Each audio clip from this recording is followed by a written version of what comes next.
The cabin fell silent when the flight attendant stepped forward, not to serve drinks, but to demand Dr. Xavier Cole and his wife, Liana, leave their first-class seats. Cameras rolled as security dragged him down the aisle. Moments later, Liana's body hit the floor, lifeless. Passengers screamed. The crew froze, and the airline's special accommodations excuse exploded into the scandal they'd spend months trying to bury. Dr. Xavier Cole wasn't just any man in first class. He was a world-renowned heart surgeon, the man who had saved senators, CEOs, and strangers without asking a single question about their bank accounts or skin color. Today, he wasn't on call. He was with his wife, Liana, celebrating 35 years of marriage with the trip of a lifetime to Paris. They had arrived early, tickets confirmed, boarding passes scanned.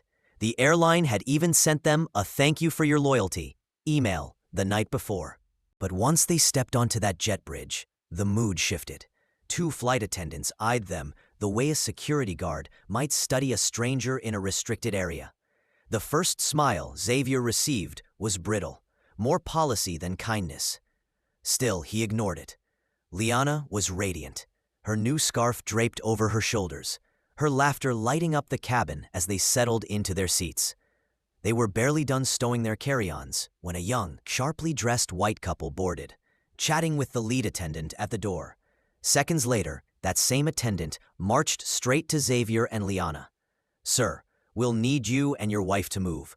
We have passengers with special accommodations who need these seats." Xavier looked up. "We booked and paid for these seats in full. We're not moving." Her smile thinned. "Sir, this is not optional." Years in operating rooms had taught him to keep calm under pressure. But the look in her eyes told him this wasn't about policy. It was about permission. Permission to decide who belonged in first class and who didn't. When he refused a second time, the crew's tone hardened. The word non-compliant was spoken just loud enough for the nearby passengers to hear. Then came disruptive. Within minutes, security boarded. Cameras went up. Passengers whispered. Xavier was ordered to stand. "I'll walk," he said, rising slowly. But as he stepped into the aisle, Liana reached for him. "Please don't," she whispered. He squeezed her hand, but before he could say anything, she gasped. Her fingers clawed at the seatback, her eyes widened, and then her body crumpled forward. The cabin erupted. Passengers shouted for help. A nurse rushed forward. Flight attendants scrambled for the defibrillator. Xavier shoved past security and dropped to his knees beside her. "She's not breathing. Get oxygen, now." The young couple meant to take their seats stood frozen, the color draining from their faces. Paramedics stormed the plane. The pilot announced an emergency return to the gate. Xavier never let go of her hand as they wheeled her down the aisle, cameras flashing from every direction. By the time they reached the hospital, Liana was on a ventilator. The doctors called it a stress-induced cardiac episode. Xavier called it what it was: the direct result of humiliation and abuse. The airline's public statement was cold. "We regret the unfortunate medical emergency." No mention of names, no admission of fault. That night, Xavier made one call to Isaiah Brooks, his old college roommate and one of the country's most feared civil rights attorneys. By morning, the footage was viral. Hashtags exploded. "Justice for Liana." Passengers came forward with testimonies. They'd overheard crew members making snide remarks before boarding.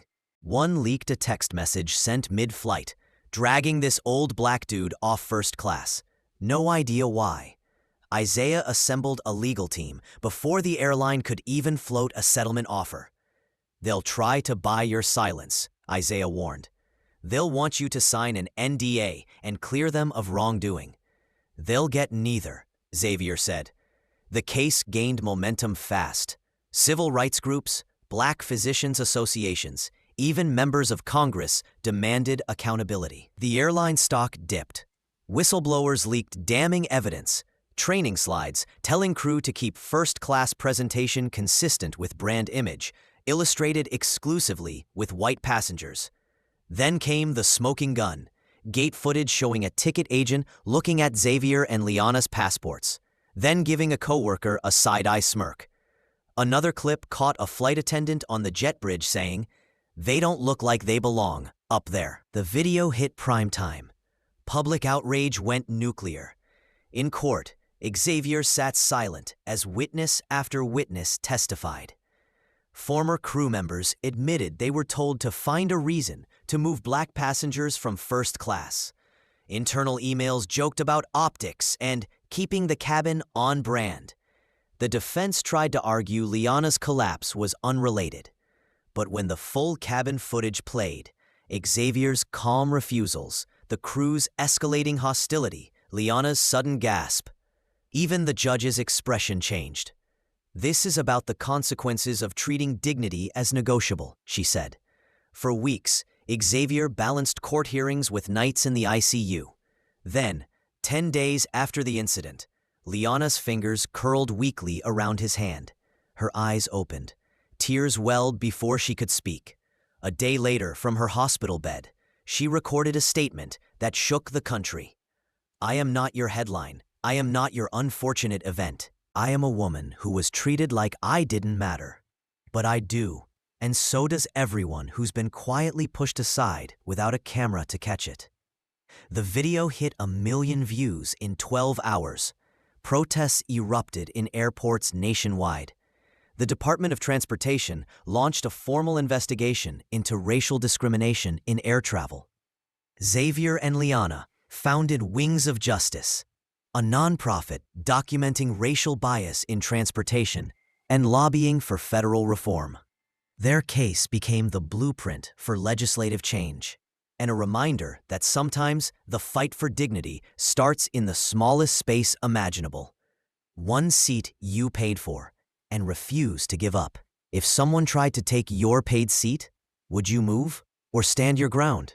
Tell us where you're watching from. Smash that like, share this story, and subscribe, because dignity isn't negotiable.